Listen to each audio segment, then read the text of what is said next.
ఈరోజు కనిపిస్తున్న ఈ బిడ్డల ఆకలి తీర్చినటువంటి వారు సహోదరి మోకన కుమారి.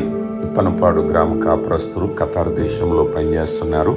వారి భర్త గారు మోకన రమణ గారు డెత్ యానివర్సిటీ జ్ఞాపకార్థమై ఈ ఆహారాన్ని స్పాన్సర్ చేశారు.